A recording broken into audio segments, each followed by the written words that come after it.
We're going to do a quick video on some issues with algebraic fractions, which is what they're called in Cambridge math, but in the United States we usually refer to these as rational expressions or rational equations. In particular, what we're going to do is we're going to talk about the difference between how you handle a problem like this versus how you handle a problem like this.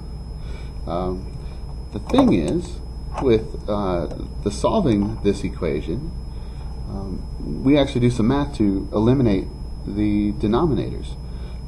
And it works here because it's an equation, and we're going to do the same thing to the left side of the equation as we are to the right, whereas over here there's not an equation, it's not equal to anything, and if we did the same exact steps we would change its value, and well, that's a big no-no, because one of the things that makes math so useful is that we can do these things and change the way an expression will look without changing its value, and we can gain some insight to real life situations from that. So without further ado, look, on this one what we want to do is we want to multiply every single term by something in order to eliminate the denominators. So what I'm going to do, I'm going to go ahead and just draw a square bracket, and I'm going to multiply everything by this, x times x minus 2. Now look, when I multiply this one by x times x minus 2, you see those x's are going to reduce. So what's really happening right here, doing some scratch work over here, this is what I have. That's what I'm really doing.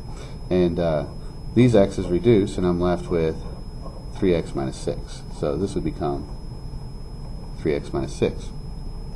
Now I'm going to do the same process here. And as you can see, the x minus 2's are going to reduce, and I'm left with 5 times x equals 0 times anything is 0. So what I end up with is 8x equals 6, so x is 3/4. Okay? I'm assuming that this is pretty easy from here. I mean, the purpose of this video is to talk about the difference between how you handle a rational equation versus how you handle a rational expression. Now, what I'm about to write is incorrect. Okay? If I were to multiply this in the same fashion, what I get is no longer equal. So, like, the x's would reduce here, and I'm left with 3x minus 6. And over here, the x minus 2 is reduced, and I'm left with 5x. So I get 8x minus 6. That is not what this equals. See, I changed its value. I didn't multiply it by 1. What I have to do instead is get a common denominator. So what I'm going to do is I have to figure out what my denominator is going to be. It's going to be, this is going to be my denominator, x times x minus 2.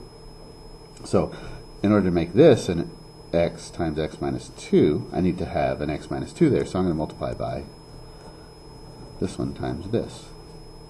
Over here, I would multiply it by x over x, because x times x minus 2, x times x minus 2, same denominator.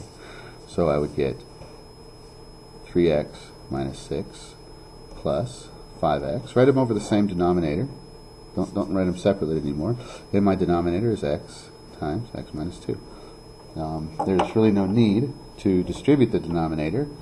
So now I get 8x minus 6 over x times x minus 2. See? So anyway, the point is, the thing I'm hoping you take away from this is that when you're solving, you're actually multiplying by a number over 1, and you're reducing to eliminate the denominators because it's simpler. There are other ways to do it, but this is the easiest way.